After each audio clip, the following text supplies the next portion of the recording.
Ladies and gentlemen, please welcome the Chairman of the Joint Chiefs of Staff, General Dan Kane.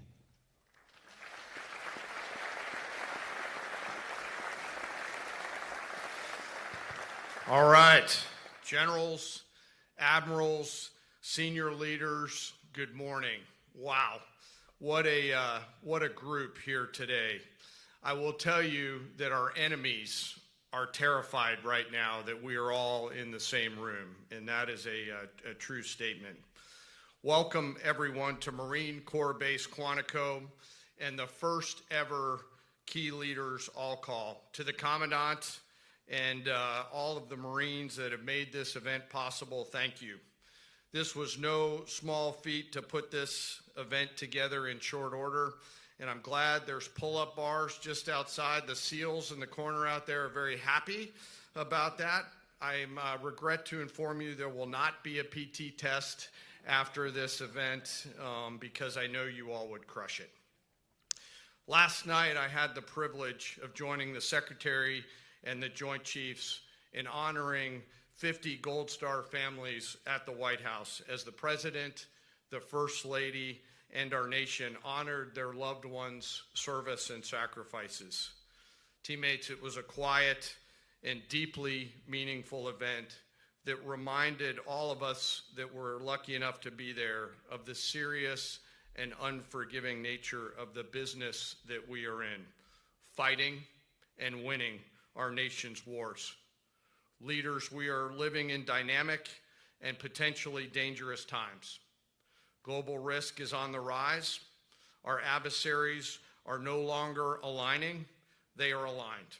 And we must align with equal resolve and unity. Even as we strive for and seek peace, we must be prepared for war. Now, more than ever, it is vital that we hear from our civilian leaders, understand where they're taking the department and the joint force. And today, we have the unprecedented opportunity and honor to hear directly from the Secretary of War and our Commander-in-Chief. Together, you and I and our civilian leaders have the honor of leading the finest military in the world. And we must seize every opportunity, every day, to prepare our joint force for the future. I am deeply humbled to serve with each and every one of you. And now it is my distinct honor to introduce our nation's Secretary of War, the Honorable Pete Hegseth.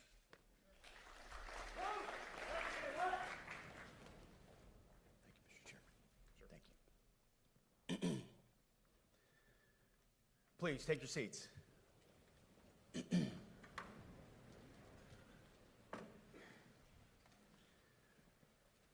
Well, Mr. Chairman, the Joint Chiefs, generals, admirals, commanders, officers, senior enlisted, NCOs, enlisted, and every member of our American military, good morning.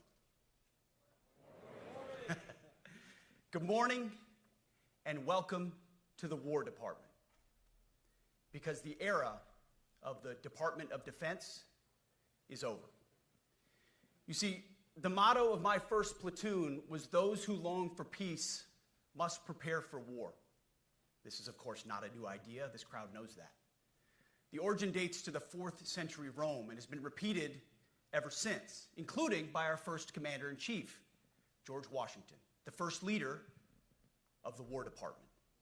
It captures a simple yet profound truth. To ensure peace, we must prepare for war. From this moment forward, the only mission of the newly restored Department of War is this: warfighting, preparing for war and preparing to win, unrelenting and uncompromising in that pursuit. Not because we want war, no one here wants war, but it's because we love peace. We love peace for our fellow citizens. They deserve peace, and they rightfully expect us to deliver it. Our number one job, of course, is to be strong so that we can prevent war in the first place. The president talks about it all the time. It's called peace through strength. And as history teaches us, the only people who actually deserve peace are those who are willing to wage war to defend it. That's why pacifism is so naive and dangerous. It ignores human nature and it ignores human history. Either you protect your people and your sovereignty, or you will be subservient to something or someone. It's a truth as old as time. And since waging war is so costly in blood and treasure, we owe our republic a military that will win any war we choose, or any war that is thrust upon us. Should our enemies choose foolishly to challenge us, they will be crushed by the violence, precision, and ferocity of the War Department. In other words, to our enemies, F-A-F-O. If necessary, our troops can translate that for you. Another way to put it is peace through strength, brought to you by the warrior ethos. And we are restoring both. As President Trump has said, and he's right, we have the strongest, most powerful, most lethal, and most prepared military on the planet. That is true, full stop. Nobody can touch us. It's not even close. This is true largely because of the historic investments that he made in his first term, and we will continue in this term. But it's also true because of the leaders in this room and the incredible troops that you all lead. But the world, and as the chairman mentioned, our enemies get a vote. You feel it, I feel it. This is a moment of urgency, mounting urgency. Enemies gather, threats grow. There is no time for games. We must be prepared. If we're going to prevent and avoid war, we must prepare now. We are the strength part of peace through strength. And either we're ready to win or we are not. You see, this urgent moment, of course, requires more troops, more munitions, more drones, more Patriots, more submarines, more B-21 bombers. It requires more innovation, more AI in everything and ahead of the curve. More cyber effects, more counter-UAS, more space, more speed. America is the strongest, but we need to get stronger and quickly. The time is now, and the cause is urgent. The moment requires restoring and refocusing our defense industrial base, our shipbuilding industry, and onshoring all critical components. It requires, as President Trump has done, getting our allies and partners to step up and share the burden. America cannot do everything. The free world requires allies with real hard power, real military leadership, and real military capabilities. The War Department is tackling and prioritizing all of these things. And I'll be giving a speech next month that will showcase the speed, innovation, and generational acquisition reforms we are undertaking urgently. Likewise, the nature of the threats we face in our hemisphere and in deterring China is another speech for another day, coming soon. This speech today, as I drink my coffee, this speech today is about people, and it's about culture. The topic today is about the nature of ourselves. Because no plan, no program, no reform, no formation will ultimately succeed unless we have the right people and the right culture at the War Department. If I've learned one core lesson in my 8 months in this job, it's that personnel is policy. Personnel is policy. The best way to take care of troops is to give them good leaders committed to the warfighting culture of the department. Not perfect leaders, good leaders. Competent, qualified, professional, agile, aggressive, innovative, risk-taking, apolitical, faithful to their oath and to the Constitution. Eugene Sledge, in his World War II memoir, wrote, quote, "War is brutish, inglorious, and a terrible waste. Combat leaves an indelible mark on those who are forced to endure it. The only redeeming factors are my comrades' incredible bravery and their devotion to each other. In combat, there are thousands of variables, as I learned in Iraq and Afghanistan, and as so many of you did in so many more places. Leaders can only control about 3 of them. You control how well you're trained, mostly how well you're equipped, and the last variable is how well you lead. After that, you're on your own. Our warfighters are entitled to be led by the best and most capable leaders. That is who we need you all to be. Even then, in combat, even if you do everything right, you may still lose people because the enemy always gets a vote. We have a sacred duty to ensure that our warriors are led by the most capable and qualified combat leaders. This is one thing you and I can control, and we owe it to the force to deliver it.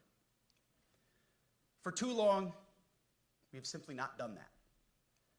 The military has been forced by foolish and reckless politicians to focus on the wrong things. In many ways, this speech is about fixing decades of decay. Some of it obvious, some of it hidden. Or as the chairman has put it, we are clearing out the debris, removing the distractions, clearing the way for leaders to be leaders. You might say we're ending the war on warriors. I heard someone wrote a book about that. For too long, we've promoted too many uniformed leaders for the wrong reasons, based on their race, based on gender quotas, based on historic so-called firsts. We've pretended that combat arms and non-combat arms are the same thing. We've weeded out so-called toxic leaders under the guise of double-blind psychology assessments, promoting risk-averse, go-along-to-get-along conformists instead. You name it, the department did it. Foolish and reckless political leaders set the wrong compass heading, and we lost our way. We became the woke department, but not anymore. Right now, I'm looking out at a sea of Americans who made a choice when they were young men and young women to do something most Americans will not, to serve something greater than yourselves, to fight for God and country, for freedom and the Constitution. You made a choice to serve when others did not, and I commend you. You are truly the best of America. But this does not mean, and this goes for all of us, that our path to this auditorium on this day was a straight line, or that the conditions of the formations we lead are where we want them to be. You love your country, and we love this uniform, which is why we must do better. We just have to be honest. We have to say with our mouths what we see with our eyes, to just tell it like it is in plain English, to point out the obvious things right in front of us. That's what leaders must do. We cannot go another day without directly addressing the plank in our own eye, without addressing the problems in our own commands and in our own formations. This administration has done a great deal from day one to remove the social justice, politically correct, and toxic ideological garbage that had infected our department, to rip out the politics. No more identity months, DEI offices, dudes in dresses. No more climate change worship. No more division, distraction, or gender delusions. No more debris. As I've said before, and will say again, we are done with that shit. I've made it my mission to uproot the obvious distractions that made us less capable and less lethal. That said, the War Department requires the next step. Underneath the woke garbage is a deeper problem, and a more important problem that we are fixing and fixing fast. Common sense is back at the White House, so making the necessary changes is actually pretty straightforward. President Trump expects it. And the litmus test for these changes is pretty simple. Would I want my eldest son, who is 15 years old, eventually joining the types of formations that we are currently wielding? If in any way the answer to that is no, or even yes, but, then we're doing something wrong. Because my son is no more important than any other American citizen who dons the cloth of our nation. He is no more important than your son. All precious souls made in the image and likeness of God. Every parent deserves to know that their son or their daughter that joins our ranks is entering exactly the kind of unit that the Secretary of War would want his son to join. Think of it as the golden rule test. Jesus said, "Do unto others that which you would have done unto yourself." It's the ultimate simplifying test of truth. The new War Department golden rule is this: do unto your unit as you would have done unto your own child's unit. Would you want him serving with fat or unfit or undertrained troops? Or alongside people who can't meet basic standards? Or in a unit where standards were lowered so certain types of troops could make it in? In a unit where leaders were promoted for reasons other than merit, performance, and warfighting? The answer is not just no, it's hell no. This means at the War Department, first and foremost, we must restore a ruthless, dispassionate, and common sense application of standards. I don't want my son serving alongside troops who are out of shape, or in combat unit with females who can't meet the same combat arms physical standards as men, or troops who are not fully proficient on their assigned weapons, platform, or task, or under a leader who was the first but not the best. Standards must be uniform, gender neutral, and high. If not, they're not standards. They're just suggestions. Suggestions that get our sons and daughters killed. When it comes to combat arms units, and there are many different stripes across our joint force, the era of politically correct, overly sensitive, don't hurt anyone's feelings leadership ends right now. At every level, either you can meet the standard, either you can do the job, either you are disciplined, fit, and trained, or you are out. And that's why today, at my direction, and this is the first of 10 Department of War directives that are arriving at your commands as we speak and in your inbox. Today, at my direction, each service will ensure that every requirement for every combat MOS, for every designated combat arms position, returns to the highest male standard only. Because this job is life or death. Standards must be met. And not just met, at every level we should seek to exceed the standard, to push the envelope, to compete. It's common sense and core to who we are and what we do. It should be in our DNA. Today, at my direction, we are also adding a combat field test for combat arms units that must be executable in any environment at any time and with combat equipment. These tests, they'll look familiar. They'll resemble the Army Expert Physical Fitness Assessment or the Marine Corps Combat Fitness Test. I'm also directing that warfighters in combat jobs execute their service fitness test at a gender-neutral, age-normed male standard scored above 70%. It all starts with physical fitness and appearance. If the Secretary of War can do regular, hard PT, so can every member of our joint force.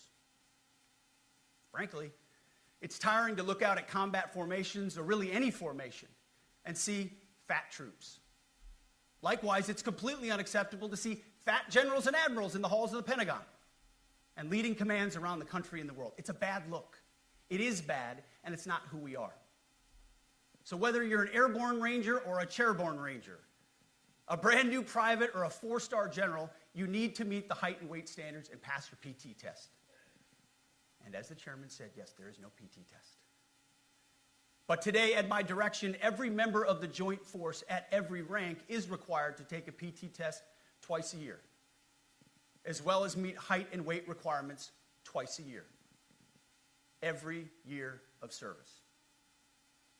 Also today, at my direction, every warrior across our joint force is required to do PT every duty day.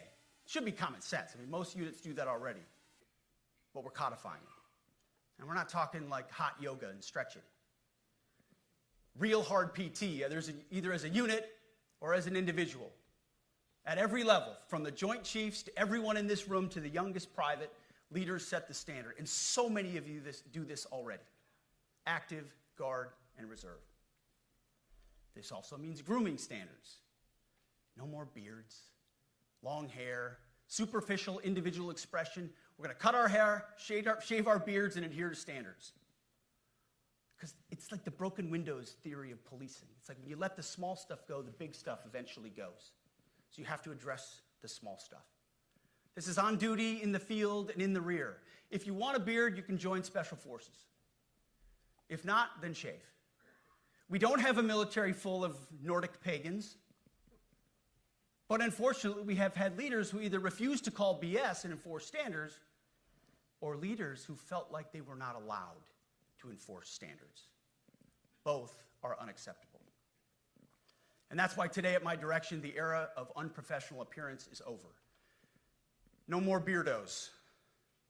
The era of rampant and ridiculous shaving profiles is done. Simply put, if you do not meet the male-level physical standards for combat positions, cannot pass a PT test, or don't want to shave and look professional, it's time for a new position or a new profession.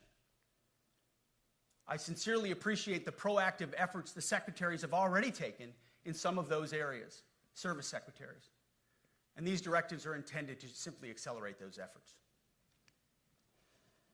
On the topic of standards, allow me a few words to talk about toxic leaders.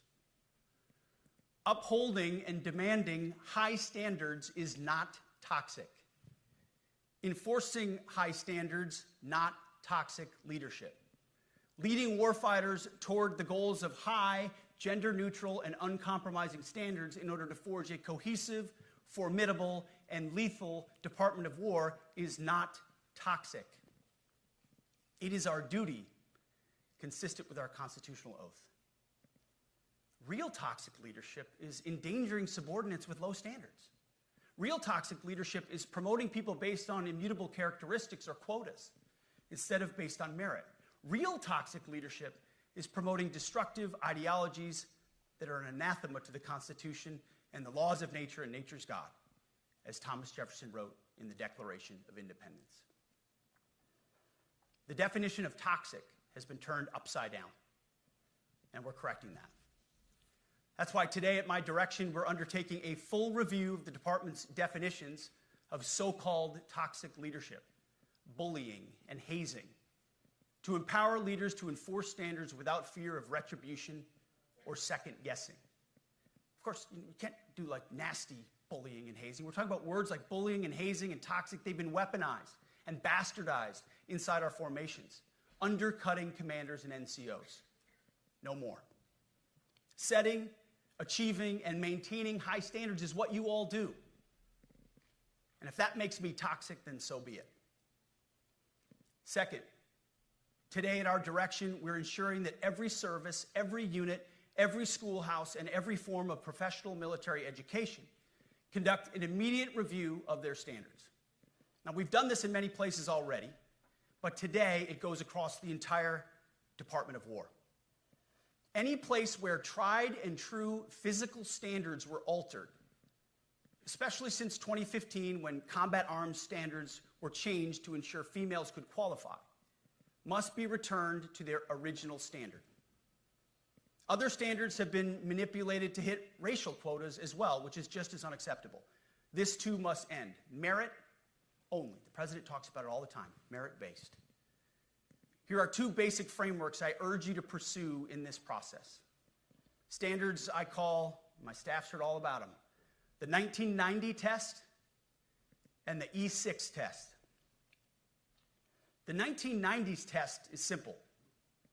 What were the military standards in 1990? And if they have changed, tell me why. Was it a necessary change based on the evolving landscape of combat? Or was the change due to a softening, weakening, or gender-based pursuit of other priorities? 1990s seems to be as good a place to start as any. And the E6 test. Ask yourself, does what you're doing make the leadership, accountability, and lethality efforts of an E6, or frankly an O3, does it make it easier or more complicated? Does the change empower staff sergeants, petty officers, and tech sergeants to get back to basics? The answer should be a resounding yes. The E6 test, or O3 test, clarifies a lot, and it clarifies quickly. Because war does not care if you're a man or a woman. Neither does the enemy. Nor does the weight of your rucksack, the size of an artillery round, or the body weight of a casualty on the battlefield who must be carried. This, and I want to be very clear about this, this is not about preventing women from serving. We very much value the impact of female troops. Our female officers and NCOs are the absolute best in the world. But when it comes to any job that requires physical power to perform in combat, those physical standards must be high and gender neutral. If women can make it, excellent. If not, it is what it is. If that means no women qualify for some combat jobs, so be it. That is not the intent, but it could be the result, so be it. It will also mean that weak men won't qualify because we're not playing games. This is combat. This is life or death. As we all know, this is you versus an enemy hell-bent on killing you. To be an effective, lethal fighting force, you must trust that the warrior alongside you in battle is capable, truly physically capable of doing what is necessary under fire. You know this is the only standard you would want for your kids and for your grandkids. Apply the War Department Golden Rule, the 1990 test, and the E6 test, and it's really hard to go wrong. Third, we are attacking and ending the walking on eggshells and zero-defect command culture. A risk-averse culture means officers execute not to lose instead of to win. A risk-averse culture means NCOs are not empowered to enforce standards. Commanders and NCOs don't take necessary risks or make tough adjustments for fear of rocking the boat or making mistakes. A blemish-free record is what peacetime leaders covet the most, which is the worst of all incentives. We, as senior leaders, need to end the poisonous culture of risk aversion and empower our NCOs at all levels to enforce standards. Truth be told, for the most part, we don't need new standards. We just need to reestablish a culture where enforcing standards is possible. And that's why today, at my direction, I'm issuing new policies that will overhaul the IG, EO, and MEO processes. I call it the No More Walking on Eggshells policy. We are liberating commanders and NCOs. We are liberating you. We are overhauling an inspector general process, the IG, that has been weaponized, putting complainers, ideologues, and poor performers in the driver's seat. We're doing the same with the equal opportunity and military equal opportunity policies, the EO and MEO at our department. No more frivolous complaints, no more anonymous complaints, no more repeat complainants, no more smearing reputations, no more endless waiting, no more legal limbo, no more sidetracking careers, no more walking on eggshells. Of course, being a racist has been illegal in our formation since 1948. The same goes for sexual harassment. Both are wrong and illegal. Those kinds of infractions will be ruthlessly enforced. But telling someone to shave or get a haircut or to get in shape or to fix their uniform or to show up on time or to work hard, that's exactly the kind of discrimination we want. We are not civilians. You are not civilians. You are set apart for a distinct purpose. So we, as a department, need to stop acting and thinking like civilians and get back to basics and put the power back in the hands of commanders and NCOs. Commanders and NCOs who make life and death decisions. Commanders and NCOs who enforce standards and ensure readiness. Commanders and NCOs who in this War Department have to look in the mirror and they have to pass the golden rule test. My kids, your kids, America's sons and daughters. So I urge you all here today and those watching, take this guidance and run with it. The core of this speech is the 10 directives we're announcing today. They were written for you, for Army leadership, for Navy leadership, for Marine Corps leadership, for Air Force leadership, Space Force leadership. These directives are designed to take the monkey off your back and put you, the leadership, back in the driver's seat. Move out with urgency because we have your back. I have your back. And the Commander-in-Chief has your back. And when we give you this guidance, we know mistakes will be made. It's the nature of leadership. But you should not pay for earnest mistakes for your entire career. And that's why today, at my direction, we're making changes to the retention of adverse information on personnel records that will allow leaders with forgivable, earnest, or minor infractions to not be encumbered by those infractions in perpetuity.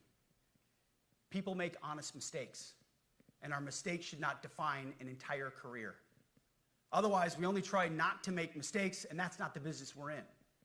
We need risk takers and aggressive leaders and a culture that supports you.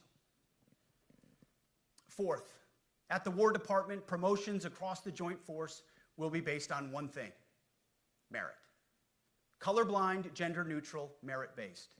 The entire promotion process, including evaluations of warfighting capabilities, is being thoroughly re-examined. We've already done a lot in this area, but more changes are coming soon. We'll promote top-performing officers and NCOs faster and get rid of poor performers more quickly. Evaluations, education, and field exercises will become real evaluations, not box checks, for every one of us at every level. These same reforms happened before World War II as well. General George Marshall and Secretary of War Henry Stimson did the same thing. And we won a world war because of it. As it happens, when he started the job, Chairman Kane gave me a frame and a photo to hang in my office. A matching frame and photo hangs in his. It's a photo of Marshall and Stimson preparing for World War II. Those two leaders famously kept the door open between their offices for the entirety of the war. They worked together, civilian and uniform, every single day. Chairman Kane and I do the same. There is no daylight between us. Our doors are always open. Our job together is to ensure our military is led by the very best, ready to answer the nation's call. Fifth, as you have seen, and the media has obsessed over, I have fired a number of senior officers since taking over. The previous chairman, other members of the Joint Chiefs, combatant commanders, and other commanders. The rationale for me has been straightforward. It's nearly impossible to change a culture with the same people who helped create or even benefited from that culture, even if that culture was created by a previous president and previous secretary. My approach has been simple. When in doubt, assess the situation, follow your gut, and if it's the best for the military, make a change. We all serve at the pleasure of the president every single day. But in many ways, it's not their fault. It's not your fault. As foolish and reckless as the woke department was, those officers were following elected political leadership. An entire generation of generals and admirals were told that they must parrot the insane fallacy that, quote, our diversity is our strength. Of course, we know our unity is our strength. They had to put out dizzying DEI and LGBTQI+ statements. They were told females and males are the same thing, or that males who think they're females is totally normal. They were told that we need a green fleet and electric tanks. They were told to kick out Americans who refuse an emergency vaccine. They followed civilian policies set by foolish and reckless political leaders. Our job, my job, has been to determine which leaders simply did what they must to answer the prerogatives of civilian leadership, and which leaders are truly invested in the woke department, and therefore incapable of embracing the War Department and executing new lawful orders. That's it. It's that simple. So for the past 8 months, we've gotten a good look under the hood of our officer corps. We've done our best to thoroughly assess the human terrain. We've had to make trade-offs and some difficult decisions. It's more of an art than a science. We have been and will continue to be judicious, but also expeditious. The new compass heading is clear. Out with the Shirellis, the Mackenzies, and the Millies, and in with the Stockdales, the Schwarzkopfs, and the Pattons. More leadership changes will be made, of that I'm certain. Not because we want to, but because we must. Once again, this is life and death. The sooner we have the right people, the sooner we can advance the right policies. Personnel is policy. But I look out at this group, and I see great Americans. Leaders who have given decades to our great republic, at great sacrifice to yourselves and to your families. But if the words I'm speaking today are making your heart sink, then you should do the honorable thing and resign. We would thank you for your service. But I suspect, I know, the overwhelming majority of you feel the opposite. These words make your hearts full. You love the War Department because you love what you do, the profession of arms. You are hereby liberated to be an apolitical, hard-charging, no-nonsense, constitutional leader that you joined the military to be. We need you locked in on the M, not the D, the E, or the I, not the DEI or the DIE of dime. By that I mean the M, military, of the instruments of national power. We have entire departments across the government dedicated to diplomatic, informational, and economic lines of effort. We do the M. Nobody else does. And our GOFOs need to master it in every domain and every scenario. No more distractions, no more political ideologies, no more debris. Now, of course, we're going to disagree at times. We would not be Americans if we didn't. Being a leader in a large organization like ours means having frank conversations and differences of opinion. You will win some arguments, and you will lose some arguments. But when civilian leaders issue lawful orders, we execute. We are professionals in the profession of arms. Our entire constitutional system is predicated upon this understanding. Now, it seems like a small thing, but it's not. This includes as well the behavior of our troops online. To that end, I want to thank and recognize the services for their new proactive social media policies. Use them. Anonymous, online, or keyboard complaining is not worthy of a warrior. It's cowardice masquerading as conscience. Anonymous, unit-level social media pages that trash commanders, demoralize troops, and undermine unit cohesion must not be tolerated. Again, O3s, E6s. Sixth, we must train and we must maintain. Any moment that we are not training on our mission or maintaining our equipment is a moment we are less prepared for preventing or winning the next war. That is why today, at my direction, we are drastically reducing the ridiculous amount of mandatory training that individuals and units must execute. We've already ended the most egregious. Now we're giving you back real time. Less PowerPoint briefings and fewer online courses, more time in the motor pool, and more time on the range. Our job is to make sure you have the money, equipment, weapons, and parts to train and maintain, and then you take it from there. You all know this because it's common sense. The tougher and the higher the standards in our units, the higher the retention rates in those units. Warriors want to be challenged. Troops want to be tested. When you don't train and you don't maintain, you demoralize. And that's when our best people decide to take their talents to the civilian world.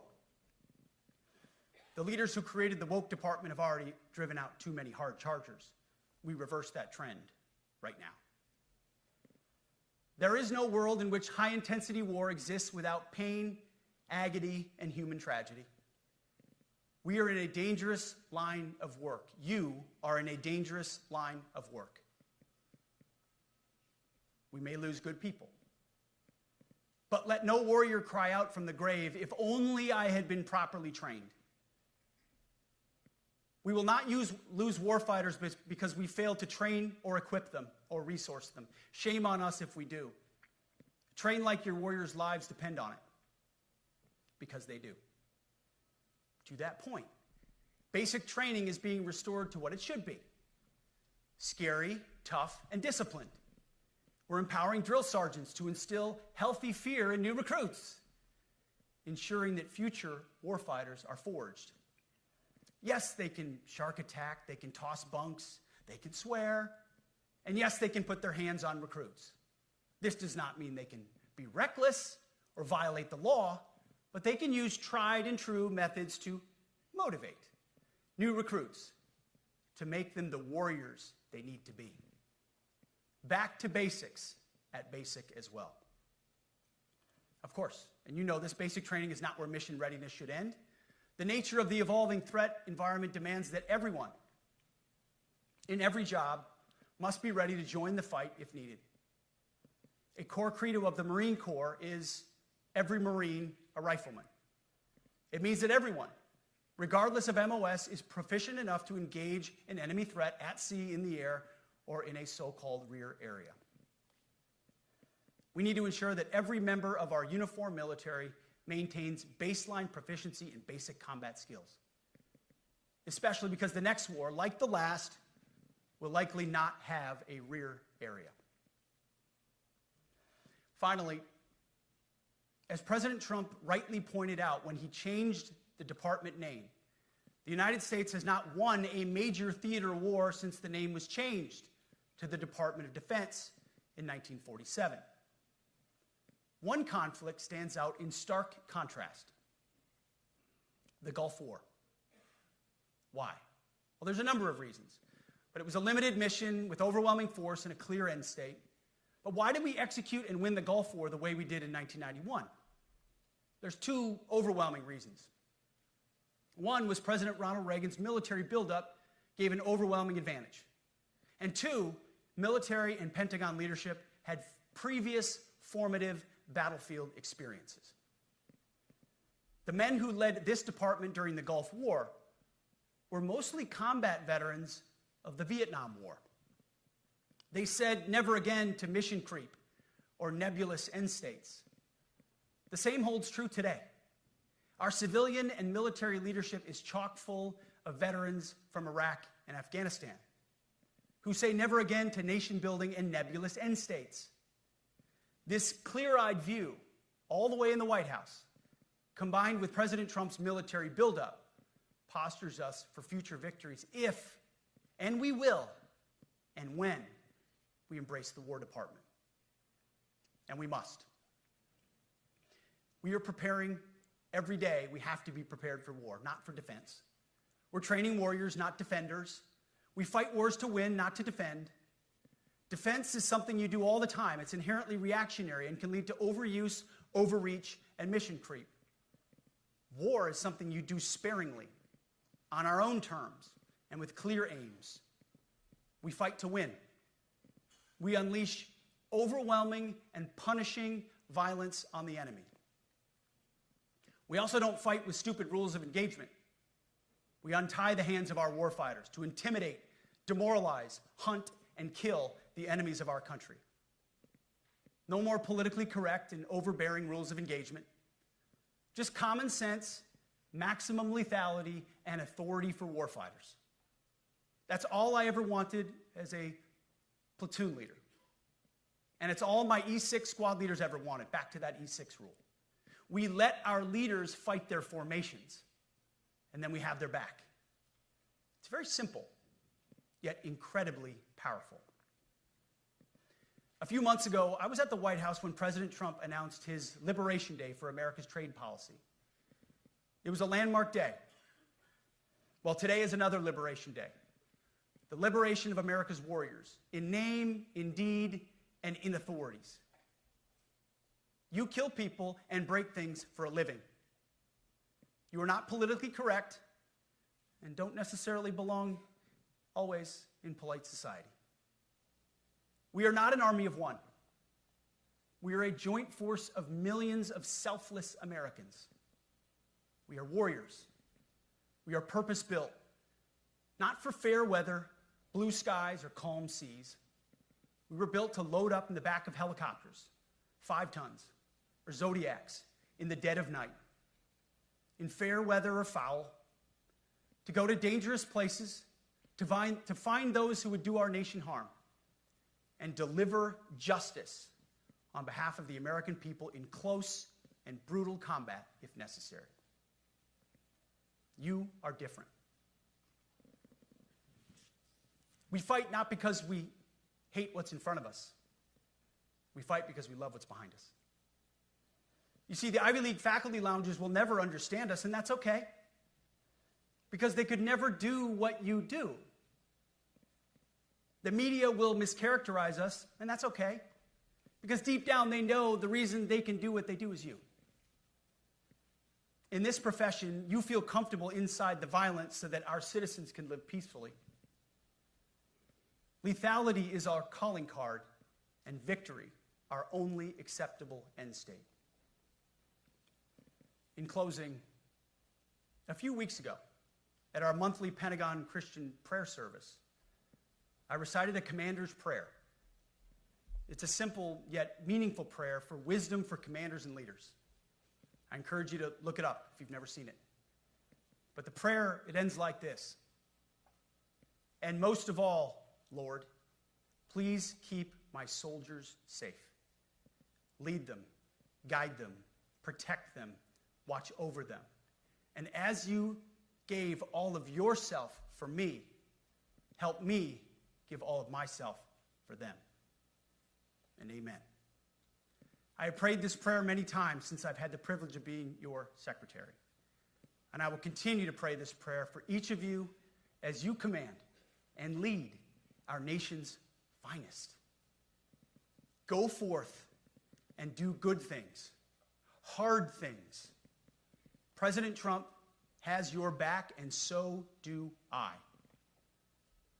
And you'll hear from him shortly.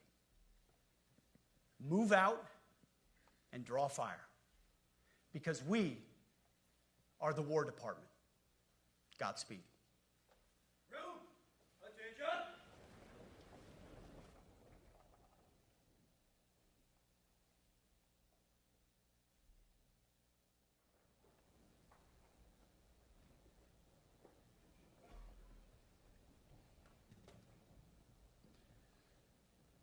Well, you've heard from me, so now it's the main event, our Commander-in-Chief. I have the privilege every single day of watching him put America first, of ensuring that our warfighters have everything they need.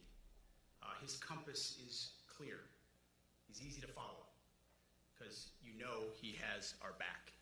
I was thinking backstage, the man who was the Commander-in-Chief when the War Department was created was George Washington.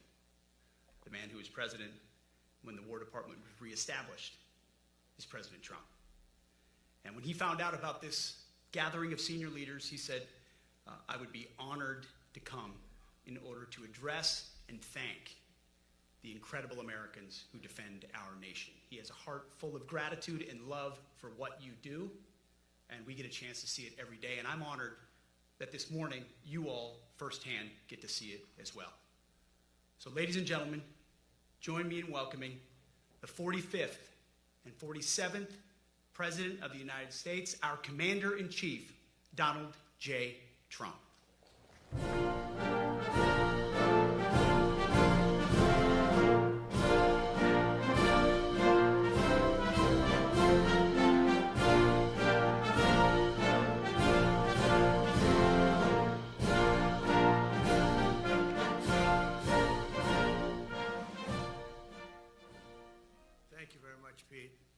Great job you're doing, too. Fantastic job. I've never walked into a room so silent before. This is very... Oh, don't laugh. Don't laugh. You're not allowed to do that. You know what? Just have a good time. And if you want to applaud, you applaud. And if you want to do anything you want, you can do anything you want. And if you don't like what I'm saying, you can leave the room. Of course, there goes your rank. There goes your future. But you just feel nice and loose, okay? Because we're all on the same team. And I was told that, sir, you won't hear a murmur in the room. I said, we got to loosen these guys up a little bit. So you just have a good time. But I want to thank Secretary Hegseth and General Kane, General Raisin Kane for a reason, they call him that. When I heard his name, I said, you're the guy I'm looking for. The Joint Chiefs of Staff and so many others in this room who together represent the greatest and most elite fighting force in the history of the world, the United States military. We're very proud of our military. I rebuilt the military during my first term. It's one of the greatest achievements. We had the greatest economy in history, and I built the military. Those are the two things I say more than anything else. And I also kept us safe at the borders. We had very good borders. We didn't have people coming in from jails and prisons and everything like took place over the last 4 years. They'll never forget what happened to this country over the last 4 years with the incompetence. There could be no higher honor than to serve as your commander-in-chief. It is a great honor. I look at you, you're just incredible people. Central casting, I might add.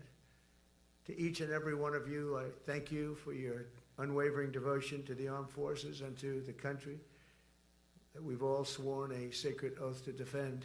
We all have that oath, every one of us. I'm thrilled to be here this morning to address the senior leadership of what is once again known around the world as the Department of War. I know Pete spoke about it. He gave a great speech, I thought. Great speech. I don't want him to get so good. I hate that. You know? No, I hate it. I almost fired him. I said, you can't, I don't want to go on after that. No, he gave a great speech, but he talked about Department of War. We were sitting there. I said, didn't it used to be called the Department of War? And he goes, yes, sir. They changed it like in the early 50s. So we won the First World War. We won the Second World War. We won everything in between and everything before that. We only won. And then we went, in a way, woke. That was probably the first sign of wokeness. And we changed it to defense instead of war. And I said, what do you think? How do you think if we changed it back? Would that be a nice idea? And Pete loved it immediately. Some people thought about it. You know, they gave it a little thought. But in the end, we did it. And I have to be honest, it's so popular. I thought it would be met with fury on the left. But they're sort of giving up, I must be honest with you. They've had it. They've had it with Trump. They've been after me for so many years now. Here we are. Here we are. Come to the White House anytime you'd like. No, they've given up. They're bad, a lot of bad people. But all over, it's been so popular. It's been very popular. I really thought that we were going to have to sort of fight it through. There's been no fight. There's been no fight. Like what I called the Gulf of America, the Gulf of America, because to me it was always the Gulf of America. I could never understand. We have 92% of the frontage. And for years, actually 350 years, they were there before us. It was called the Gulf of Mexico. I just had this idea. I'm looking at a map. I'm saying, we have most of the frontage. Why is it Gulf of Mexico? Why isn't it the Gulf of America? And I made the change, and it went smoothly. I mean, we had a couple of fake news outlets that refused to make the change. And then one of them, AP, took us to court, and we won. And the judge, who was a somewhat liberal judge, said, the name is the Gulf of America, because AP refused to call it the Gulf of America. They wrote, they're not a good outfit, by the way. They call it the Gulf of Mexico. I said, no, the Gulf of America is the name. And the judge actually said that, in fact, you can't even go into the room because what you're doing is not appropriate. The name is the Gulf of America. Google Maps changed the name. Everybody did, but AP wouldn't, and then we won in court. How about that? Isn't that so cool? The Secretary Hegseth beautifully described the name change reflects far more than the shift in branding. It's really a historic reassertion of our purpose and our identity and our pride. That's when we go with the word war. And you know, we want war because we want to have no wars, but you have to be there, and you know, sometimes you have to do it. I have settled so many wars since we're here. We're here almost 9 months, and I've settled 7, and yesterday we might have settled the biggest of them all, although I don't know, Pakistan, India was very big. Both nuclear powers, I settled that.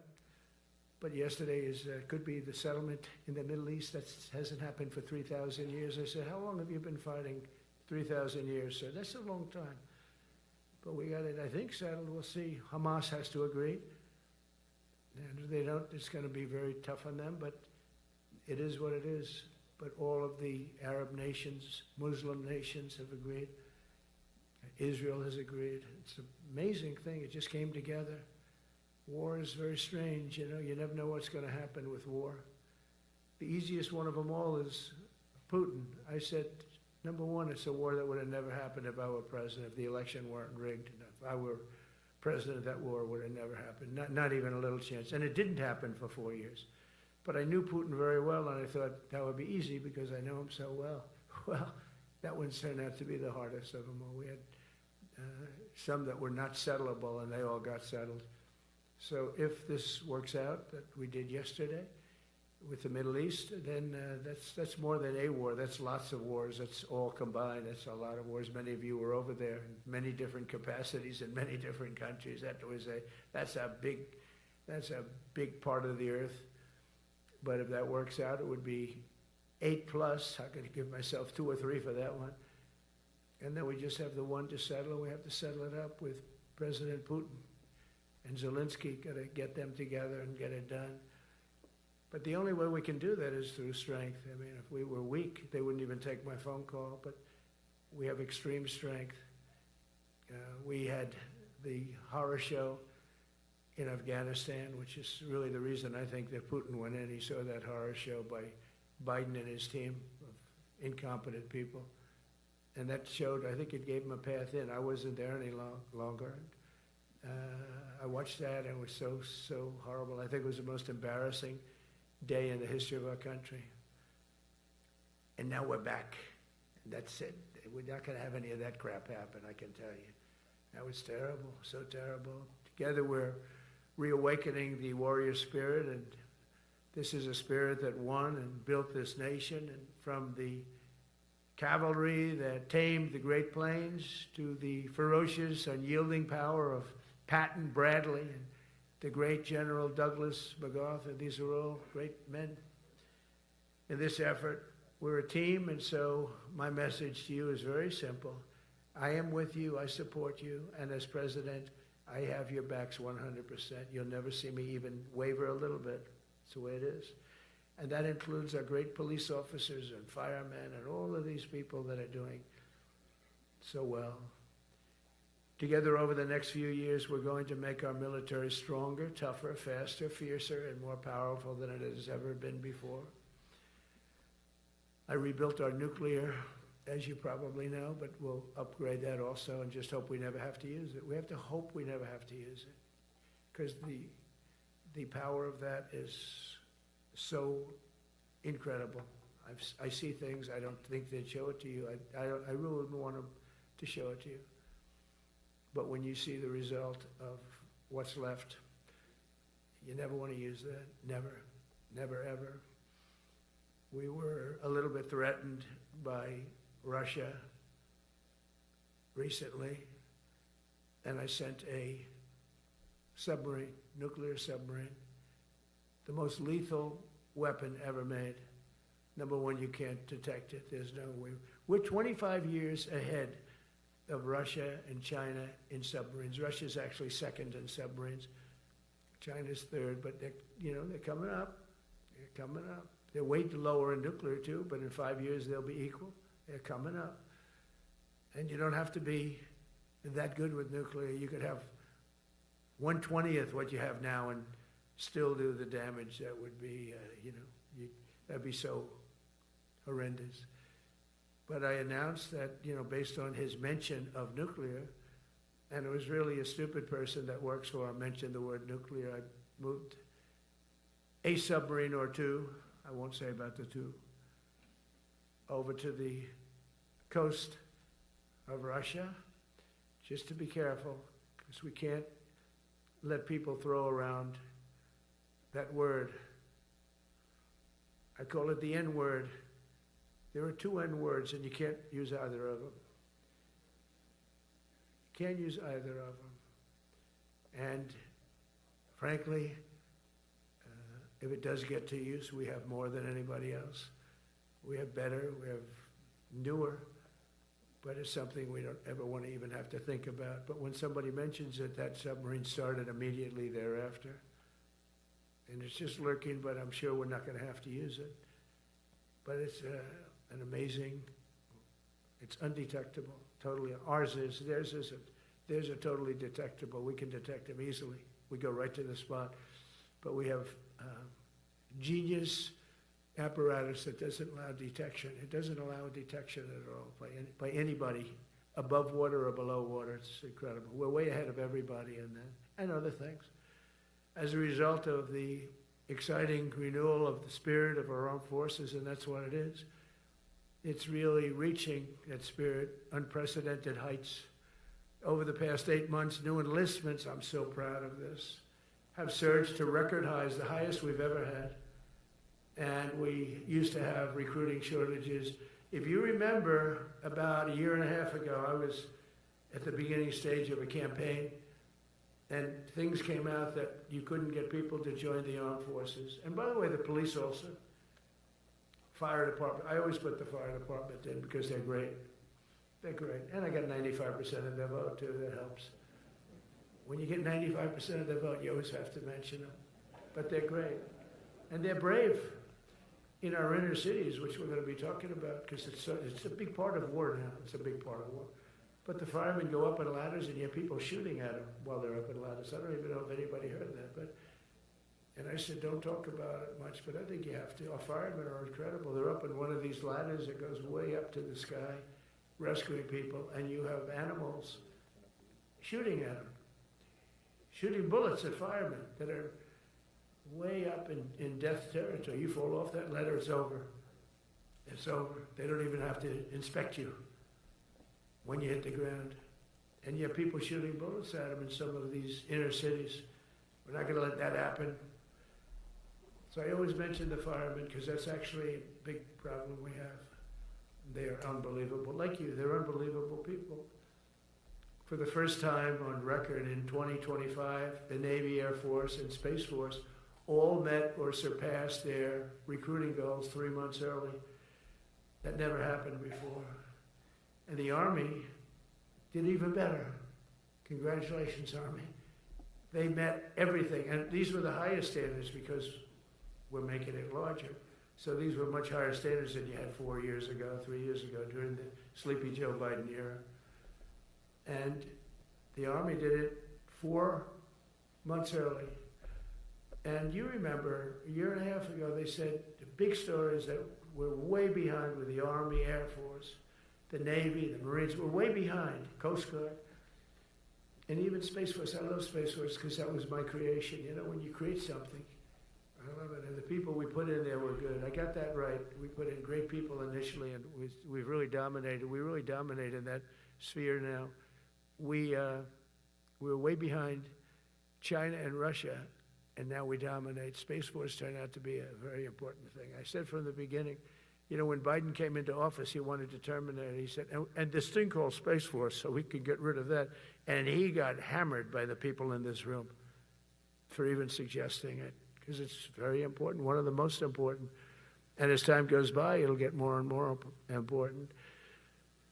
But we're now at 106% of our recruiting targets for the year, and that's the best in far more than a generation. And for the Marines, morale is so strong that the Marine Corps will meet its 2026 retention targets before the end of October, which never happens.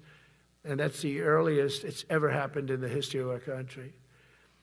And it makes you feel good, you know. I felt guilty. I'd go make a speech in front of never people like you. You are the leaders, but people, soldiers. And I felt embarrassed because there'd be stories about, you know, we couldn't fill up our Army, Navy, Air Force. We couldn't fill them up. And it was headlines. It was during Biden's 4 years. The auto pen, I call him the auto pen. It's, how would you like to have your thing signed by an auto pen? You know, when I have a general and I have to sign for a general because we have beautiful paper, the gorgeous paper, I said throw a little more gold on it. They deserve it. I want the A paper, not the D paper. We used to sign a piece of garbage. I said, this man's going to be a general, right? Yeah. I don't want to use this. I want to use the big, beautiful, firm paper. I want to use the real gold writing when you talk about the position, and they're beautiful.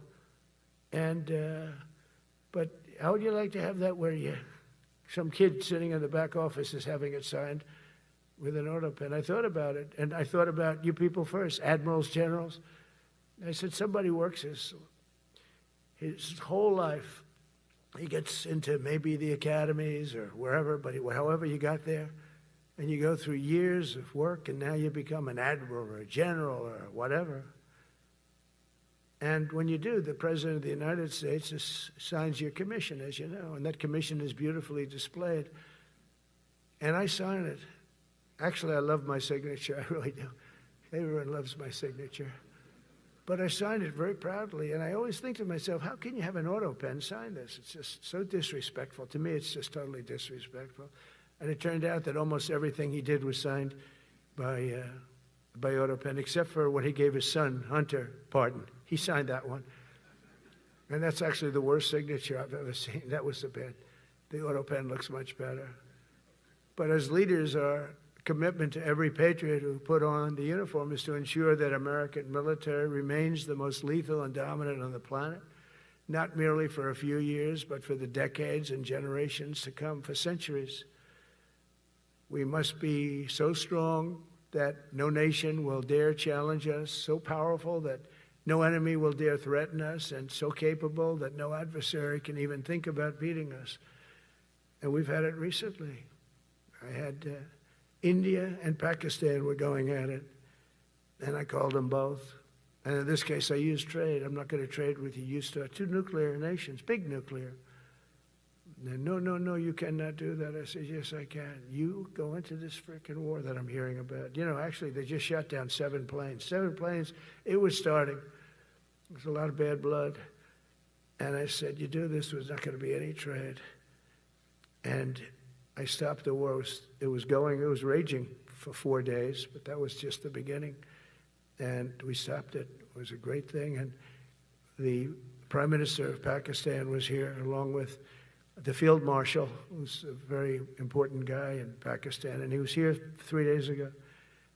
And I didn't even realize it as beautiful as he said it, but he said that to a group of people that were with us, 2 generals, but a group, he said, this man saved millions of lives because he saved the war from going on, and that war was going to get very bad, very, very bad. President Trump saved millions and millions of lives. That was a bad war. And I was very honored. I loved the way he said it. Susie Wiles was there. She said that was the most beautiful thing. But we saved a lot of them. Saved a lot of them. Even in Africa, we saved the Congo with Rwanda. They've been fighting for 31 years, 10 million people dead. I got that one done. And very proud of it. So if this works out, we'll have 8 in 8 months. That's pretty good. Nobody's ever done that.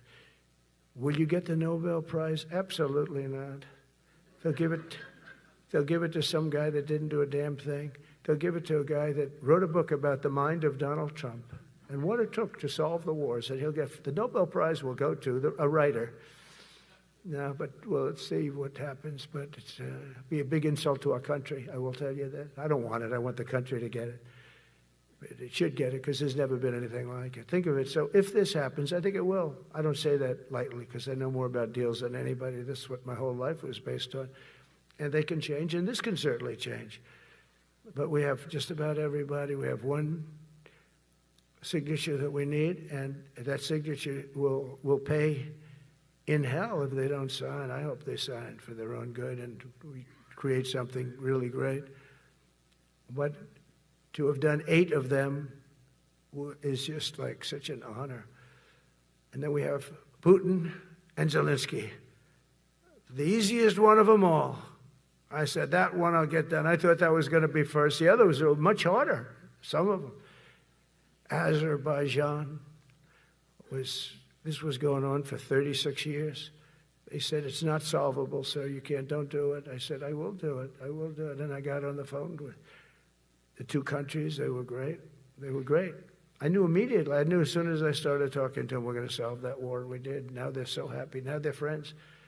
One said he's been president for 32 years, 22 years. He said, for 22 years, I did nothing but kill his people. They were in the room together at the Oval Office. And they started off spread like this. They have the beautiful Resolute desk. And one was here, and one was here. You couldn't get further away. That's the furthest I've ever seen 2 people in front of me. And as the hour went by, they got closer, closer, closer. And at the end of the hour, we had it done. And they hugged and hugged and hugged. And I said, that's so nice, and you're going to remain friends. And I spoke to them, one of them the other day. He said, no, he's now my friend. But for 22 years, he's been the head of Azerbaijan for 22 years. And the other guy, great guy too, 7. And you know that war, that was a war that was not solvable. He said for 7 years. The other one said for 22 years. All I did was kill his people. That's all I've done. I said, well, we're going to put a stop to that. So we solved that. So it's a great thing. It's a great feeling. You're saving Kosovo and Serbia. You're saving so many lives doing this if you can do it. But our people deserve nothing less than the very best, and we're never going to let them down. And if we can solve wars instead of you having to fight wars, wouldn't that be wonderful, right? Wouldn't that be wonderful? That's why one of the first executive orders I signed upon taking office was to restore the principle of merit. That's the most important word, other than the word tariff. I love tariffs. Most beautiful word. But I'm not allowed to say that anymore. I said, tariff is my favorite word. I love the word tariff. We're becoming rich as hell. We have a big case in front of the Supreme Court, but I can't imagine. Because this is what other nations have done to us. And we have, great legal grounds and all, but you still have a case. It would be very bad if something happened. But I said, my favorite word in the English dictionary is the word tariff. And people thought that was strange. And the fake news came over and they really hit me hard on it. They said, what about love? What about religion? What about God? What about wife, family? I got killed when I said tariff is my favorite word. So I changed it. It's now my 5th favorite word. And I'm okay with that. I'm okay with that. But they hit me hard. But it is. When you look at, we've taken in trillions of dollars. We're rich again. And there'll never be, when we finish this out, there'll never be any wealth like what we have. Other countries were taking advantage of us for years and years. You know that better than anybody. And now we're treating them fairly. But the money coming in is, we've never seen anything like it. The other day they had $31 billion that they found, $31 billion. So we found $31 billion and we're not sure from where it came. A gentleman came in, a financial guy. I said, well, what does that mean? He said, we don't know where it came. I said, check the tariff shelf. No, sir, the tariffs haven't started in that sector yet. I said, yes, they have. They started 7 weeks ago. Check it. Comes back 20 minutes later. Sir, you're right. It came from tariffs. $31 billion. That's enough to buy a lot of battleships, Admiral, to use an old term. I think we should maybe start thinking about battleships, by the way. We have a Secretary of the Navy came to me, because I look at the Iowa out in California, and I look at different ships and the old pictures. I used to watch Victory at Sea. I love Victory at Sea. Look at these admirals. It's got to be your all-time in black and white. And I look at those ships. They came with the destroyers alongside of them, and man, nothing was going to stop. They were 20 deep, and they were in a straight line, and there was nothing going to stop them. And we actually talk about, those ships. Some people would say, no, that's old technology. I don't know. I don't think it's old technology when you look at those guns, but it's something we're actually considering, the concept of battleship. Nice 6-inch sides, solid steel, not aluminum that melts if it looks at a missile coming at it. Starts melting as the missile's about 2 miles away. Now, those ships, they don't make them that way anymore, but you look at it, and your secretary likes it, and I'm sort of open to it. And bullets are a lot less expensive than missiles. A lot of reasons. I should take a vote, but I'm afraid to take that vote because I may get voted out on that one. But I tell you, it's something we're seriously considering. There were powers. There were big powers. They were just about as mean and scary as you could be. And so we're looking at that. One of the biggest cases that we won was the decision of the United States Supreme Court to allow us to proceed on the word merit. So those two words are right up there. So this is, I would say, the opposite if you ask for a definition, the opposite of political correctness.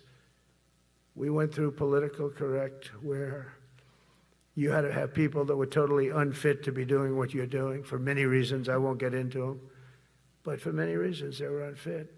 Now, it's all based on merit. That was such an unbelievable decision. I didn't expect we were going to win that one. We went in. We said we need it. We went in for colleges, where kids with a C average are getting into the best colleges, and the kids with A averages won't get in. And kids with the highest boards and the highest marks and the best marks couldn't get into the best schools. And people that had not good boards and not very good marks. I mean, okay, but nothing special. They were getting into our best colleges. I said, this is just crazy. You can't run a country like this. And it was lingering for years, and it got to the Supreme Court, and we won that decision. Merit, everything's based on merit. You're all based on merit. We're not going to have somebody taking your place for political reasons because they are politically correct, and you're not. We take the people that are going to do the best job. That's all. It's very simple. And that's the way our country was built. We were built on merit. We got away from it for a long time. And everyone understands it. And it was done. It was approved. I give great credit to the Supreme Court because I thought they had tremendous courage. I didn't think they'd do that. That was tremendous. I give them maybe for that decision almost more than anything because it's a hard decision to make. It's really hard. The apparatus of our country was not set up for merit. It was set up for political correctness. And you can never be great if you're going to do that. And we're going to be greater than we ever were before. We're bringing back a focus on fitness, ability, character, and strength. And that's because the purposes of American military is not to protect anyone's feelings. It's to protect our republic, and it's the republic that we dearly love. It's to protect our country. We will not be politically correct when it comes to defending American freedom, and we will be a fighting and winning machine. We want to fight, we want to win, and we want to fight as little as possible. You have to count on people like me to keep you out of wars because we don't want to go into wars. Many of the wars that I just told you about, we could have entered those wars and settled them in a different way, lose a lot of our troops. And we could have settled them, I guess, differently. Maybe not, actually. Actually, you might not have been able to settle them. We just would have been in the middle of a lot of firepower. But when we do need it, you're going to be so ready. And you know it. But very importantly, with that goal in mind, I've committed to spending over $1 trillion on our military in 2026, and that's the most in the history of our country. $1 trillion. That's a lot of money. I hope you like that. Ma'ams and sirs, I hope you like it. That's a hell of a lot of money. We have the best of everything. Every branch is seeing major investments, and as I announced in the Oval Office in March, we are rapidly moving forward with the first ever 6th generation fighter jet. I didn't name it. I did not name it. Boeing came in and they said, sir, this is our submittal. It's the greatest fighting jet ever done. And they're testing all these planes, all the companies are testing, and this one tested like through the roof. And they said, we'd like to name it the F-47. I said, all right, let me think about it. Then after thinking for about 2 seconds, I said, okay. You know what that means, 47, I'm 47. So I'm 45, 46, and 47, you know, if you think about it. I just don't want the credit for 46. I don't want to have their open borders and people coming in from all over the world, including jails and mental institutes. I don't want that on my record, but I like having it. We're investing tens of billions of dollars in modernizing our nuclear deterrence capabilities like never before. And we've begun construction on what we call the Golden Dome missile defense shield. It'll be the most sophisticated in the world. You watched it do well until they had some problems at the end with a little bit of a lack of ammunition, defensive ammunition, but they've got that taken care of. But I tell you, it's what we're doing is so good, and we deserve it. You know, we help other countries with it. We don't have it ourselves. And Canada called me a couple of weeks ago. They want to be part of it. To which I said, well, why don't you just join our country? You become 51, become the 51st state, and you get it for free. So I don't know if that made a big impact, but it does make a lot of sense. It actually makes, because they're having a hard time up there in Canada now, because as you know, with tariffs, everyone's coming into our country. We have more investment than we've ever had before, $17 trillion coming in. As an example, in 4 years, Biden didn't have $1 trillion. We have 17 trillion more than that in 8 months coming in. And they're coming in from Canada, Mexico, from Europe, from all over. AI, auto plants. Everybody's coming back to the United States. Under my budget, we will be expanding the U.S. Navy by at least 19 ships next year, including submarines, destroyers, assault ships, and more. And it's going to be much more than that as we go along, because we basically don't build ships anymore. We do build submarines, but we don't build ships.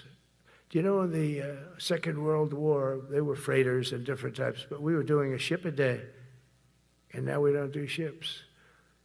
And I'm not a fan of some of the ships you do. I'm a very aesthetic person, and I don't like some of the ships you're doing aesthetically. They say, oh, it's stealth. I said, that's not stealth. An ugly ship is not necessary in order to say you're stealth. By the way, the B-2 bombers were incredible. That is stealth. They went into that. I was with General Kane and Pete were in the, we call it the war room, but we're watching them go in, and they were totally untouched. They were not seen. They were literally not seen. They dropped their bombs. They hit, every single one of them hit its target. It was total obliteration. CNN, when we came back, fake news CNN, oh, their camera just went off. You know, their camera, every time I mention them, they turn the camera off because it's never good. They say, this is a problem. But I don't blame them. You're better off keeping it off. But they have some scammer reporter who started saying, without any knowledge, that he may not have hit the targets as well as they thought. It may not have been obliteration. He did hit the targets, and I got to give us a little credit, right? It was obliteration, it turned out. The Atomic Energy Commission said it was obliteration. They had, not only did they hit the target, they had these chutes. And think of this here. Way up in the sky, there was no moon. It was dead dark. You couldn't see a thing. You couldn't see them. But they had, I guess, a beam going right into these chutes. Every single one of those bombs went right down those chutes into a granite mountain. I think it's the last time they're going to build air chutes. They had these air chutes that were nice, beautiful. They were meant for us. But it was total obliteration. And now they give us credit for that. But these people were phenomenal. I tell you, for the Air Force people here, you can be very proud. That B-2, we just ordered a lot of new ones and updated ones, but I'd take the other ones. Let me tell you, they couldn't have worked any better. So they flew for 37 hours total, back and forth, no stops, no nothing. We had 52 tankers loading them up. And that's a job I wouldn't necessarily want too much, flying a tanker, loaded up with hundreds of thousands of gallons of fuel. I don't know if I'd do that job. I asked the question, what happens if it gets hit? Sir, you don't want to know about that, right? I don't want to know about that. But those guys, they just hear us. They're incredible. I had them all to the Oval Office.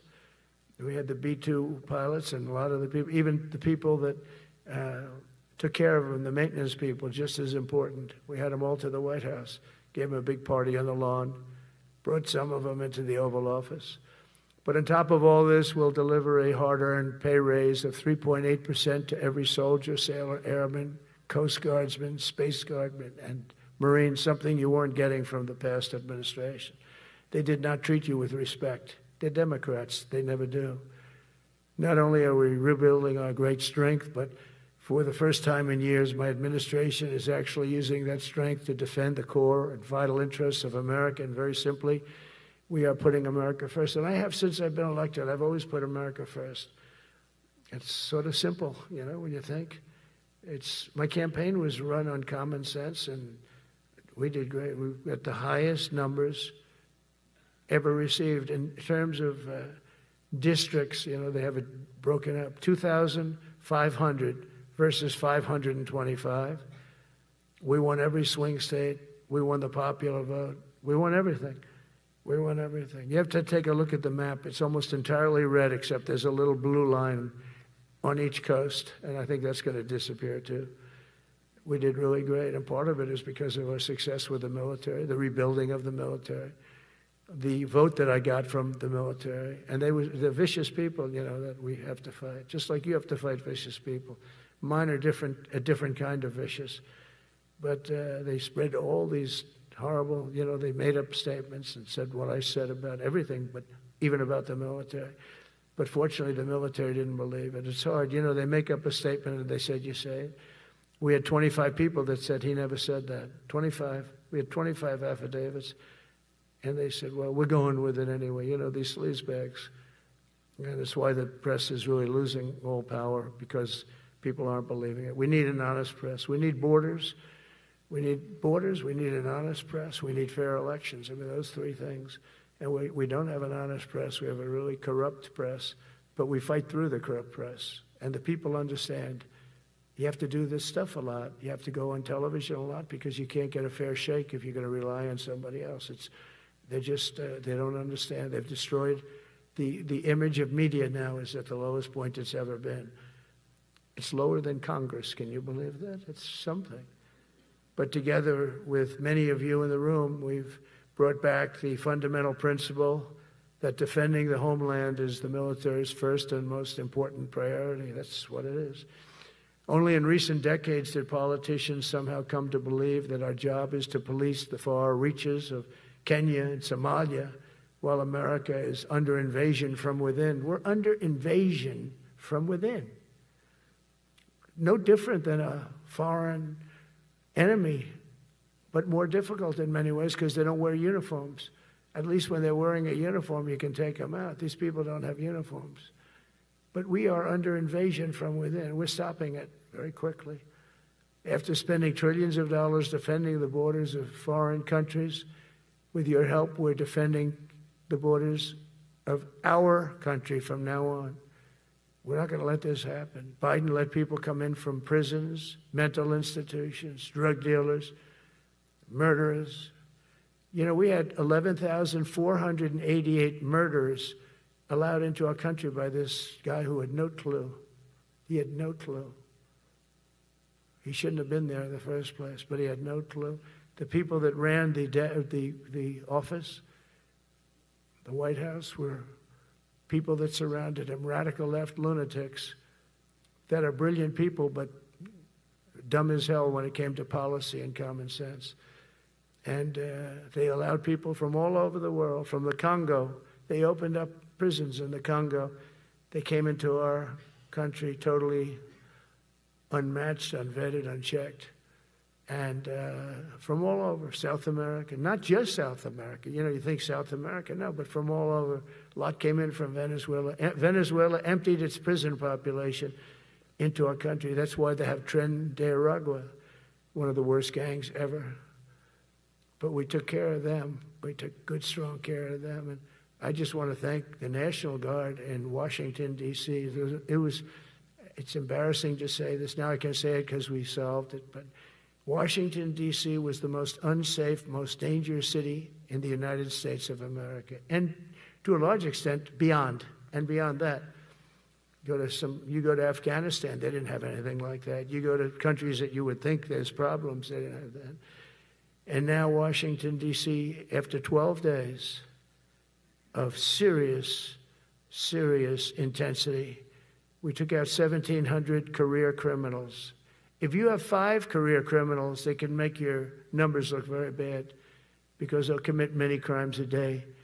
But we took out 1,700, and they took them out. There was no doubt who the boss was. They did an unbelievable job. Then they started even cleaning.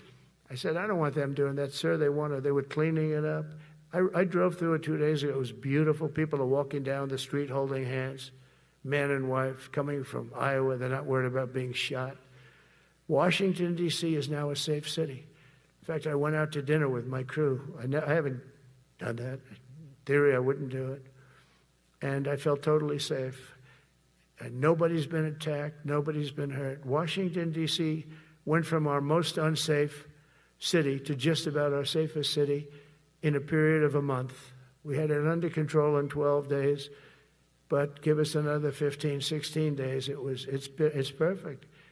And people other than politicians that look bad, they think, the Democrats run most of the cities that are in bad shape. We have many cities in great shape, too, by the way. I want you to know that.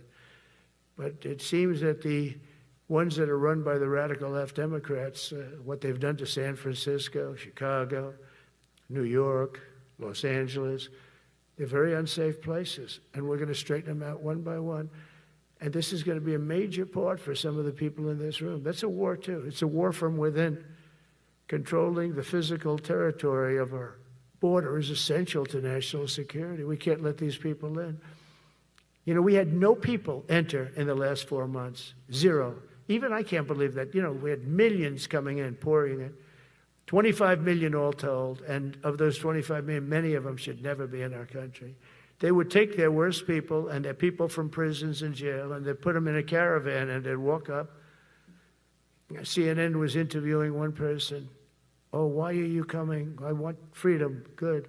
Were you in jail? Yes. For what? Murder. He said, you're in for, you had to see this anchor, a young woman. She's like, I couldn't believe. She'll probably lose her job. But because the left doesn't want to hear that. But we're running it based on common sense and based on love of our country. But I want to salute every service member who has helped us carry out this critical mission. It's really a very important mission. And I told Pete we should use some of these dangerous cities as training grounds for our military, National Guard, but military. Because we're going into Chicago very soon. That's a big city with an incompetent governor, stupid governor, stupid. They threw him out of his family business. He was so stupid. I know the family. He becomes governor. He's got money. Not money that he made, but he ran for governor, he won, and now he criticizes us all the time. And last week they had 11 people murdered, 44 people shot. The week before that they had 5 people murdered, 28 people shot. Every weekend they lose 5, 6. If they lose 5, they're considering it a great week. They shouldn't lose any. You shouldn't lose any. This is civilization.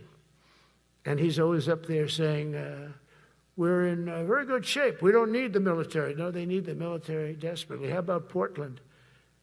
Portland, Oregon, where it looks like a war zone. And I get a call from the liberal governor. Sir, please don't come in. We don't need you. I said, well, unless they're playing false tapes, this looked like World War II. Your place is burning down. I mean, you must be kidding. Sir, we have it under control. I said, you don't have it under control, Governor, but I'll check it, and I'll call you back. I called her back. I said, this place is a nightmare. Probably, it's certainly not the biggest, but it's one of the worst. It's brutal. They go after our ICE people, who are great patriots and tough job, too, but they love it. They love it because they're cleaning up our country. And so you look at some of the things where they took over parts of Seattle. They actually took over a big percentage of Seattle. Think of that. You remember that. That was a while ago. And I sent in the troops, and they were gone. As soon as I sent them in, when we send in the troops, if you have a real leader that says you got to do what you have to do, I put that out the other day. You got to do what you got to do. because we don't want our people hurt as they stand by. I was watching during Biden, there were troops standing up like this, brave, standing up at attention, the way I should stand all the time. And I'm like this, and people are standing, and their mouth is this far away from their mouth, and they're spitting at them, and they're screaming at them. And that soldier standing there, he wants to knock the hell out of the person, but he's not allowed to do anything. So they just stand there and they get abused. And a woman was this far away from his face, and she starts spitting in his face, and he's not allowed to do anything. If it's okay with you, generals and admirals, I've taken that off. I say, they spit, we hit. Is that okay? I think so. They spit, it's a new thing. They spit, we hit. How about the cars, where the cars are coming out? They get brand new cars, Border Patrol, ICE, beautiful, nice new cars. And they're driving along, and they have to go through a gauntlet of rocks being thrown at the car. So here's this beautiful brand new car. By the time it goes 100 yards, it's destroyed. These guys have pretty good arms, some of them. And they're throwing bricks at full force into the window and into the car.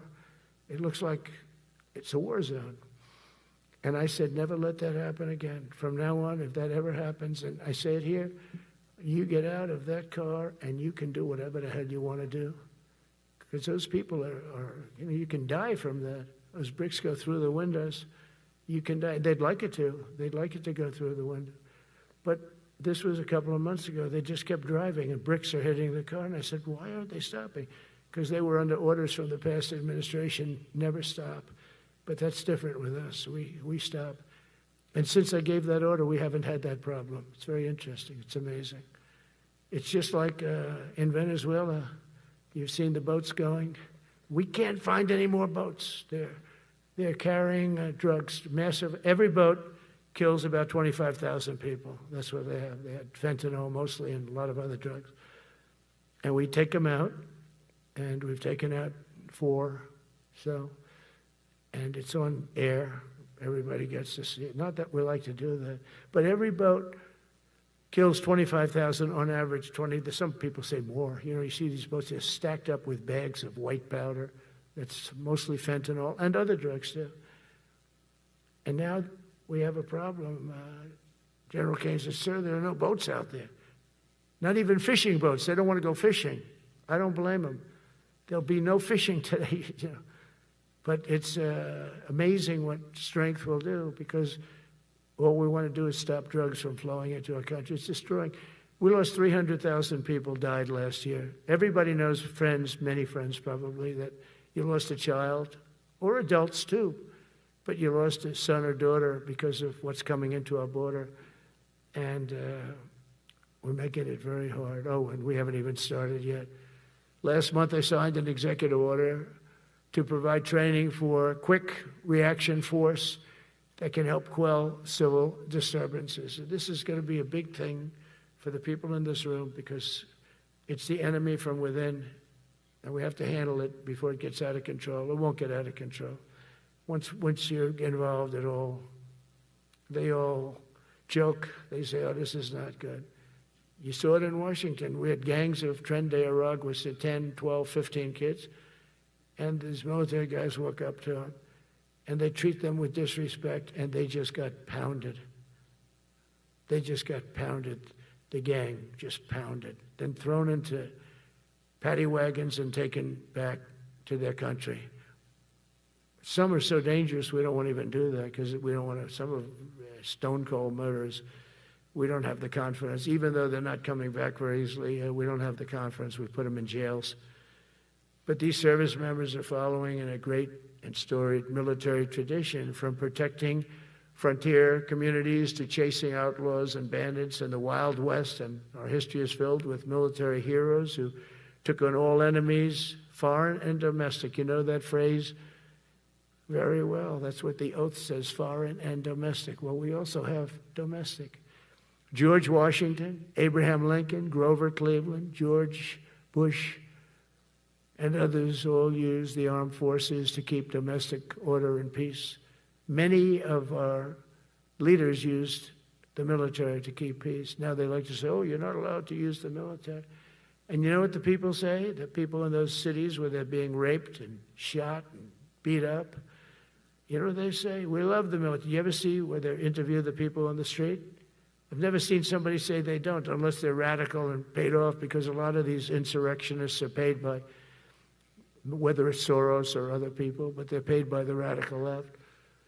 So today I want to thank every service member from general to private who has bravely helped us secure the nation's capital and make America safe for the American people. It's amazing.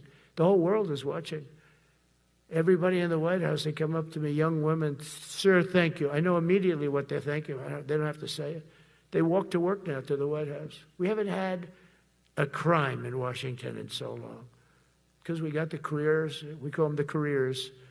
We got these lunatics out, and they'll never be any good. You know, I hate to tell this to the liberal media. You could spend time with them. You could do whatever you want. You could send them to the finest schools, which they couldn't get into anyway, mentally. They couldn't get in, but no matter what you do, they'll never be good. They're bad. They're career criminals. I don't know, maybe they were born that way. Some people don't like me to say that, but maybe they were. Certainly some were. Together with the leaders here today, we're also restoring a needed focus on defeating threats in the Western Hemisphere. Throughout this region, cartel terrorists have been allowed to wage a relentless campaign of death and destruction on our country, all because we had weak leadership on top. And we did a great job with it first term, but this is something else what we're doing now. We're taking it to the next level, probably next level times 3. But we had COVID come up, and we had to take care of that. We did a great job with COVID. We had the therapeutics. It's just Regeneron. So many things we did for COVID, but we had to focus on that, and every other country in the world was being decimated by COVID. So we had to change gear a little bit to take care of that. But under our leadership, the military is now the knife's edge in combating this sinister enemy. We have to put the traffickers and cartels on notice, and we've done that. And we put them, a lot of them, we've called them a terrorist organization, which is actually a big thing to do. Nobody's done it, but I've done it with a lot of them. It gives you a tremendous advantage. If you try to poison our people, we will blow you out of existence, because that's the only language they really understand. That's why you don't see any more boats on the ocean. You don't see any boats. Around Venezuela, there's nothing. As president, I will never hesitate to defend our people from threats of violence, from the horrible plague that's taking place from within. The Iran nuclear power, the Iran, all of the great power that we thought existed, we blew it out to kingdom. We took advantage of it, and we just really took advantage of it, and it was a beautiful thing to see, and that's what military power can achieve. That's why I chose Raising Cane. He's fantastic, by the way. I hope you all agree. If anybody disagrees, could I please have your hand? Who disappears that Raising Cane is no good? Just raise your hand. I don't see any hands raised. All right. That means you're okay. That means that he's okay now, but I saw his results. You know, he took out ISIS. I was told it was going to take 4 years. It took 4 weeks. I went to see him, and he took him out in 4 weeks, knocked him out, knocked him to hell. And I was told by military people it was going to take 4 to 5 years to do it. And I don't even know if we'll have it then, sir. These were the Washington generals. I call them the television generals. But Raising Cane did it in 4 weeks, took out 100% of the ISIS caliphate. As a result of these actions and many others since my inauguration, we're witnessing the triumphant return of peace through strength. We have great peace through strength. America is respected again as a country. We were not respected with Biden. They looked at him falling downstairs every day. Every day the guy's falling downstairs. He said, it's not our president. We can't have it. I'm very careful, you know, when I walk downstairs, like I'm on stairs, like these stairs, I walk very slowly. Nobody has to set a record. Just try not to fall. because it doesn't work out well. A few of our presidents have fallen, and it became a part of their legacy. We don't want that. You walk nice and easy. You don't have to set any record. Be cool. Be cool when you walk down, but don't bop down the stairs. So one thing with Obama, I had zero respect for him as a president, but he would bop down those stairs. I've never said, da-da-da-da-da-da, bop, bop, bop. He'd go down the stairs, wouldn't hold on. I said, it's great. I don't want to do it. I guess I could do it. But eventually, bad things are going to happen, and it only takes once. But he did a lousy job as president. A year ago, we were a dead country. We were dead. This country was going to hell. We were dead in every way, from immigration to military. We didn't have the weapons. We were given everything to Ukraine. We had nothing. And by the way, I have to tell you, now, as you know, I went over and I met with NATO, and NATO raised from 2 to 5, which everyone said 5% of GDP. Millions and now trillions of dollars are pouring in. They didn't pay the 2% because they know we were there to pay it. And now they paid the 5%. That's trillions of dollars. And we're not spending any money on that war, not 10 cents. We sell our equipment to NATO. NATO pays us for the equipment, and they give it to Ukraine or whoever they give it to. They can keep it, but we're not involved. We have no money going out. Biden gave $350 billion. Not sustainable. $350 billion. And we have a war that should have never started. But we're not doing that anymore. So I just want you to know we're selling equipment. Our people are buying equipment. They are buying the equipment at full price, a fair price. So I don't want to say we're making money, because I don't want to be making money on a war. It's too many people dying. They're losing 7,000 soldiers a week. A lot of them are Russian soldiers, but between the two countries, mostly soldiers, by the way. Sometimes, in Kiev, they'll lob a missile in or some drones in, kill some people. But mostly it's soldiers. Russia and Ukraine are losing 7,000 souls. And, they're not American. They're not us. They're not you. We have a special obligation. But they're soldiers. They're young people. They leave their parents. They wave goodbye. And then 2 days later, they're blown up so unnecessarily. And so that's the primary reason I want to get it done. We got to get it done. It's crazy what's going on. That's the worst war that there's been since World War II. The number of soldiers that are being killed there is just crazy. From 5,000 to 7,000 soldiers die a week. Think of that. So I think we'll get that done. But that's turned out to be the toughest one. I'm so disappointed in President Putin. I thought he would get this thing over with. He should have had that war done in a week. And I said to him, you don't look good. You're 4 years fighting a war that should have taken a week. Are you a paper tiger? And it's a shame, but I think eventually we'll get that one done, just like in theory, I want to knock on wood, because you never know. It's like we're going to have the Middle East done, which is actually a much harder thing to do. I mean, thousands of years.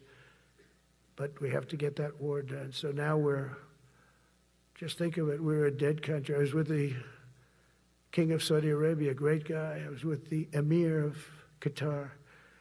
I was with the great leadership of UAE. I was over there. We brought back $2 trillion and more. They ordered 200 planes, Boeings. They ordered so much, and they were great. But they all said essentially the same thing. They said, 1 year ago, you were a dead country, and now you're the hottest country anywhere in the world. We're the hottest country in the world right now.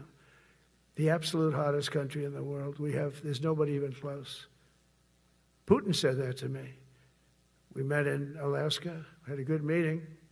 Then he went back and started sending drones into Kiev. I said, I thought we had a good meeting. But it's one of those things. But we were a dead country a year ago. And now we're the hottest country anywhere in the world. Think of that. You can be proud of that. And you must have felt like hell when you have a wife or a husband at home, and you used to read the numbers that we can't get people to join the Army, Navy, Air Force, Marines, Coast Guard. You must have felt like You know, I have a job that nobody wants. That doesn't feel good. Well, now you have a job that is brimming over with people wanting it. They want it. And you're able to get a much higher quality because now you have your choice. You know, you want so many. And we're going to have many, many people that aren't going to be able to join because of the fact that we don't need them at this moment. But think of it, what a difference that is from, I could just imagine 2 years ago, you're reading front page articles in the New York Times, of course, and Wall Street Journal. They always give us unfair stories. But they played it so big. They were playing it so big. Nobody wants to join the Army, the Marines, the Air Force. They don't want to join. They don't want to join the Coast Guard at all. Nobody wants to join. Nobody wants to join our police forces. Our police forces also. It's almost went hand in hand. And I used to say, boy, you know, I'm speaking in front of the military today, and it's embarrassing because I'm speaking in front of people who have a job that other people don't want, but now you have a job that everybody wants. So I think that has to make you feel good. It's one of the reasons I love being here today, because I wanted to say that. I have to say that everybody wants to be in the Army, the Navy, the Air Force, the Marines. If you think the Coast Guard and Space Force, our beautiful Space Force, it's a whole different world. And now they're signing up, by the way, seriously big numbers for the police. Dangerous job, isn't it? Huh? Fire department. But that's the paving the way for progress once thought almost impossible. I mean, a year ago, you wouldn't have thought that was possible. A year ago, they were talking about making the military smaller because they can't get the people to join. We're thinking about making it larger because we have so many people. And it's nice to be able to cut people because of merit that aren't really qualified for any reason, a physical reason, a mental reason. You don't have to take them anymore because you have the pick of the litter, and they all want to be with you. They all want your job. They want to be with you. They want to work with you. They'll even take your job, you know. Got to be a little bit sharp. You got to watch it.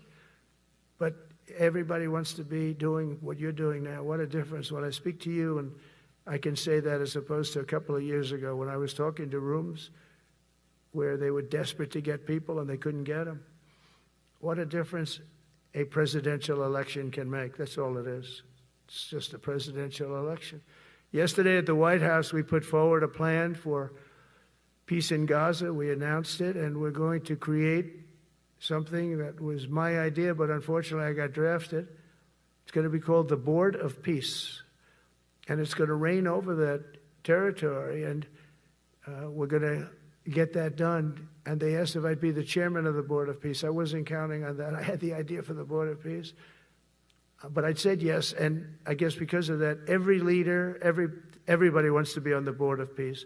And we're going to watch over that very volatile part of the world and keep it non-volatile so you don't have to get involved. We want to save you for other things or save you for nothing from that standpoint. We don't want you fighting wars, but if you have to, you're the most lethal fighting force in the world. And I would say that even 2-3 years ago, but now I say it with great enthusiasm. It's so true. And we're striving tirelessly to end the terrible war in Ukraine. And as you know, we're also working hard to get the allies to share more of the burden of our defense. Much of that has really already taken place. But all NATO members have committed to the increase that I talked about. Think of that. That was unthinkable. It used to be 1%, then we got it up to 2% in my last term. And they did not like it. And now I got it to 5%, and I get along great with all of them. In fact, they call me the president of NATO. I said, I don't think so. But they're great. They're great people, and they're spending a lot of money, and a lot of money that they should have been spending in the past. But I think Putin was a wake-up call for them, really. We're now selling large quantities of American-made weapons to NATO, and we're getting really fair pricing. We're making a lot of money. It's my hope that from Europe to Asia to the Middle East, our allies will make similar commitments to increase their military capabilities. And this will greatly strengthen our alliances, and also it will make war far less likely. You know, if you're a strong presence like we are such a strong presence now. And I go around bragging about that. I said, we have the strongest military anywhere in the world. I say it. You never heard Biden say that.